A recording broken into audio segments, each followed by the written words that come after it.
Hello friend, welcome to my YouTube channel. तो आज भी जो है हम लोग असम राइफल्स, बीएसएफ ट्रेड्समैन और सीएसएफ फायरमैन के रिटन एग्ज़ाम के लिए जो है जीके जीएस का प्रैक्टिस क्लास करने वाले हैं। ये प्रैक्टिस क्लास जो है रोज़ रात 8 बजे होती है और इससे पहले जो है हम लोग प्रैक्टिस क्लास 1 कर चुके हैं। जो लोग उस क्लास को नहीं देखे हैं वो लोग जाकर देख सकते हैं। ये जो है क्लास आपके लिए बहुत ही इंपॉर्टेंट हो सकते हैं। आप किसी भी एग्ज़ाम, आप असम राइफल्स के एग्ज़ाम अगर देने वाले होंगे कभी भी, अगर आपका फिजिकल हो जाएगा तो आपके लिए ये बहुत ही इंपॉर्टेंट क्लास होने वाला है। इसमें हम लोग जो है प्रैक्टिस क्वेश्चन करेंगे और साथ में साथ उसके कॉन्सेप्ट भी आपको क्लियर करते जाएंगे, जिसके लिए आपको ये क्लास जो है पूरा लेना पड़ेगा। और आप लोग हमारे टेलीग्राम ग्रुप में ज्वाइन नहीं हुए तो जाकर ज्वाइन हो जाइए। नीचे लिंक आपको डिस्क्रिप्शन में मिल जाएगा, वहाँ से आप लोग हमारे ग्रुप में ज्वाइन हो जाइएगा। तो चलिए हम लोग क्लास को स्टार्ट करते हैं और अपने दोस्तों में भी इस क्लास को शेयर कीजिए।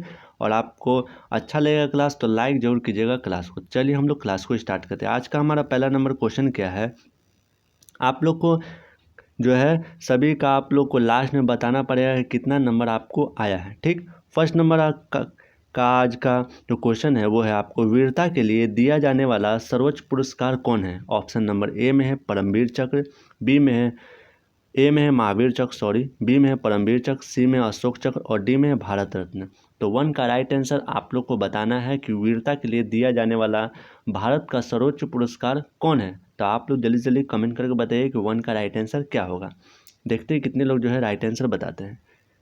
आप लोग को जो है हम असम राइफल्स का इंग्लिश का जो है बुक आप लोग को दे चुके हैं, फ्री PDF इंग्लिश का बुक असम राइफल्स के लिए। तो आप लोग उस ग्रुप में भी ज्वाइन हो जाइएगा, उसका भी लिंक आपको नीचे डिस्क्रिप्शन में मिल जाएगा। जो लोग नहीं लिए हैं उस बुक को आप लोग जाकर ले लीजिए, बहुत ही इंपॉर्टेंट होगा। तो 1 का राइट आंसर आप लोग को बता देते हैं क्या होगा। 1 का राइट आंसर होगा वो है आपका परमवीर चक्र। परमवीर चक्र जो है वीरता के लिए दिया जाने वाला भारत का सर्वोच्च पुरस्कार है। बहुत ही इंपॉर्टेंट क्वेश्चन है आप लोग के लिए। सेकेंड नंबर क्वेश्चन है कि यूनिसेफ का मुख्यालय कहाँ स्थित है। यूनिसेफ का मुख्यालय कहाँ स्थित है। ऑप्शन नंबर ए में है काहिरा, बी में है इटली, सी में है जिनेवा, डी में है न्यूयॉर्क। तो आपका जो है 2 का राइट आंसर क्या होगा, यूनिसेफ का मुख्यालय कहाँ स्थित है, आप लोग जल्दी जल्दी बताइए। और आप लोग को एक और सवाल बताना है कि जो इटली की जो राजधानी है वो कहाँ है। इटली की राजधानी भी आप लोग बताइए और यूनिसेफ का मुख्यालय भी कहाँ स्थित है ये भी आप लोग बताइए। देखिए, सबसे पहले आप लोग को हम यूनिसेफ का जो है फुल फॉर्म बताते हैं, ये भी आपके एग्जाम में पूछे जा सकते हैं। यूनिसेफ का फुल फॉर्म होता है यूनाइटेड नेशन चिल्ड्रन फंड। क्या होता है, यूनाइटेड नेशंस चिल्ड्रन फंड। इसकी जो स्थापना हुई थी वो हुई थी 11 दिसंबर। यूनिसेफ की जो स्थापना हुई थी 11 दिसंबर 1946 को इसकी स्थापना हुई थी। और इसके मुख्यालय की बात करें तो न्यूयॉर्क जो है इसका मुख्यालय है। न्यूयॉर्क में यूनिसेफ का मुख्यालय है। तो 2 का राइट आंसर क्या हो जाएगा, डी हो जाएगा, न्यूयॉर्क। और इसकी स्थापना हुई थी 11 दिसंबर 1946 को। और यूनिसेफ का फुल फॉर्म क्या होता है, यूनाइटेड नेशन चिल्ड्रन फंड। तो 3 चीज़ आपको जो है क्लियर हो गई सेकंड नंबर क्वेश्चन से। इसकी स्थापना कब हुई थी, इसका मुख्यालय कहाँ है और इसका फुल फॉर्म, 3 चीज़ आप लोग को बता दी है। तो ये सब बात आप लोग ध्यान से याद रखिएगा। थर्ड नंबर क्वेश्चन में क्या है कि संयुक्त राष्ट्र संघ में वर्तमान में प्रेजेंट में सदस्य कितने हैं। ऑप्शन नंबर ए में है 193, बी में 190, सी में 189 और डी में है 54। तो राइट आंसर थर्ड का आप लोगों को बताना है कि संयुक्त राष्ट्र संघ में वर्तमान में कितने सदस्य हैं। देखिए, सबसे पहले आप लोगों को एक बात और बता देते हैं कि संयुक्त राष्ट्र संघ की जो स्थापना हुई थी वो थी 24 अक्टूबर 1945। कब, 24 अक्टूबर 1945 को संयुक्त राष्ट्र संघ की 24 अक्टूबर 1945 को संयुक्त राष्ट्र संघ की स्थापना हुई थी।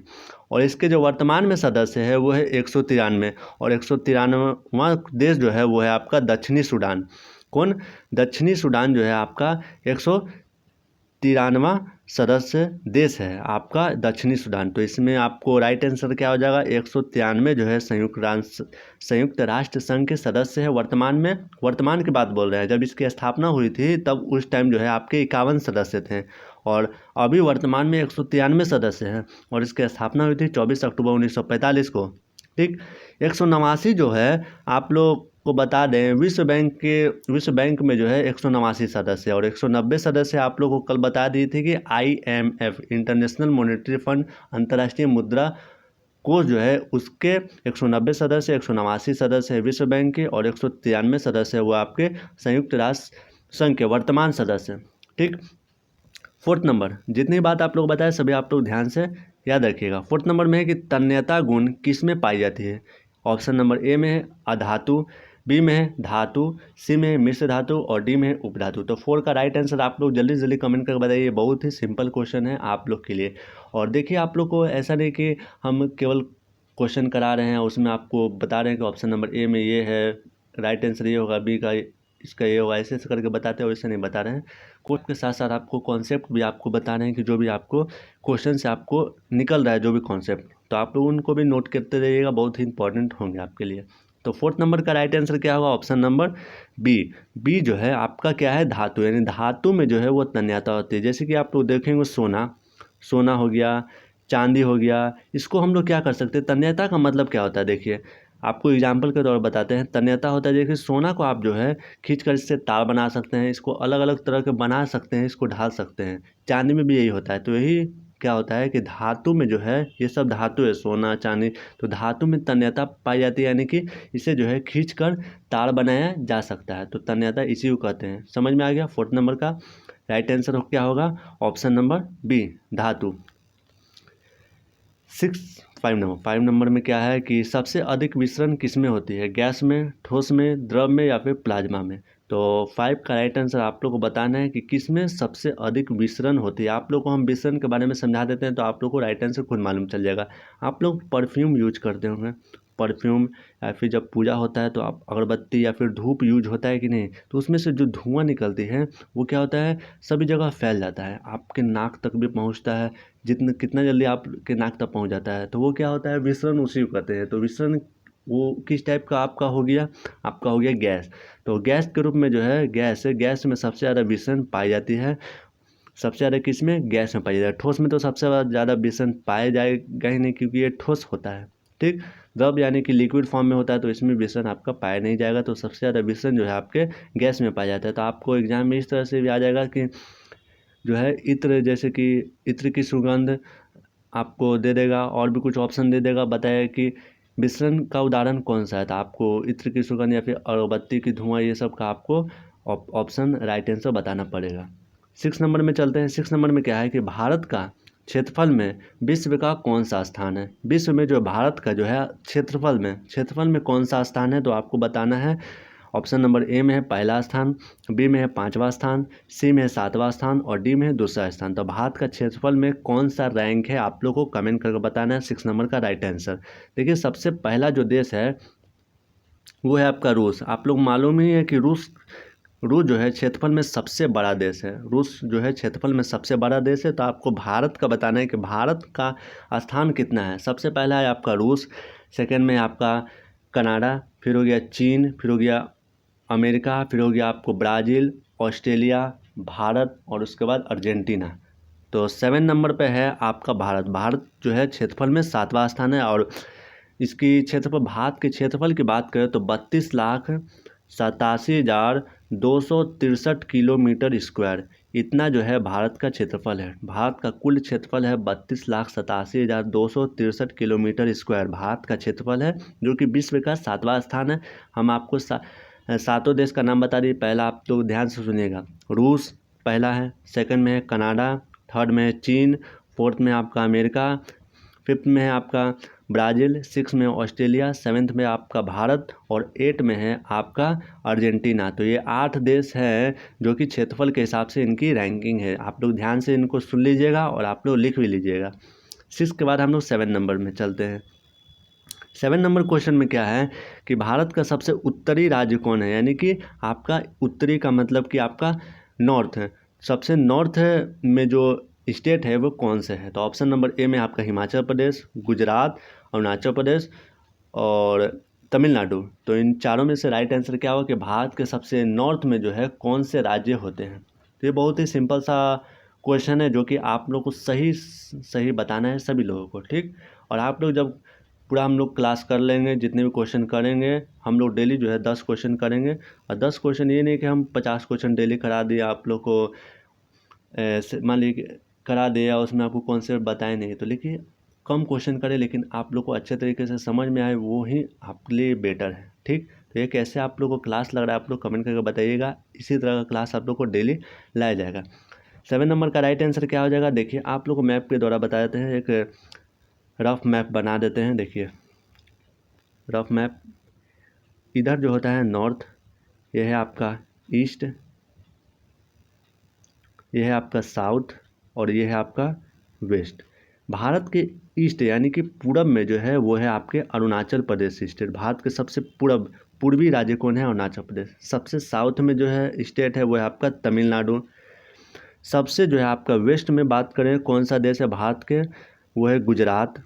और सबसे नॉर्थ में जो है भारत का कौन सा राज्य है, वो है आपके हिमाचल प्रदेश। तो इन चारों दिशाओं के बारे में याद रखिएगा कि किस दिशा में जो है आपके कौन से राज्य है।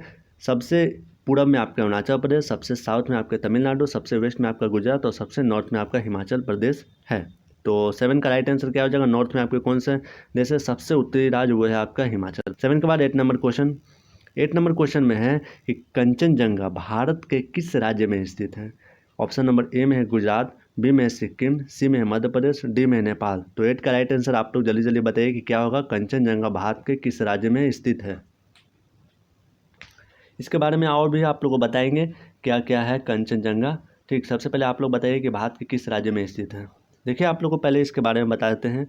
कंचनजंगा जो है वो विश्व की तीसरी सबसे ऊंची चोटी है। तीसरी सबसे ऊंची चोटी। सबसे पहला आप लोग को मालूम है माउंट एवरेस्ट है, दूसरा है आपका K2 जिसको गॉडविन ऑस्टिन बोलते हैं, और तीसरा है आपका कंचनजंगा जो कि भारत के सिक्किम राज्य में स्थित है। कंचनजंगा भारत के किस राज्य में स्थित है? सिक्किम राज्य में। और इसकी ऊंचाई की बात करें तो 85-86 मीटर इसकी ऊंचाई है। कितना है? 85-86 मीटर इसकी ऊंचाई है कंचनजंगा की। ठीक, और ये भारत में कहाँ स्थित है? सिक्किम राज्य में। और ये विश्व की तीसरी सबसे ऊंची चोटी। सबसे पहली ऊंची चोटी आप लोग को बता दिए माउंट एवरेस्ट है जो कि आपके नेपाल में है।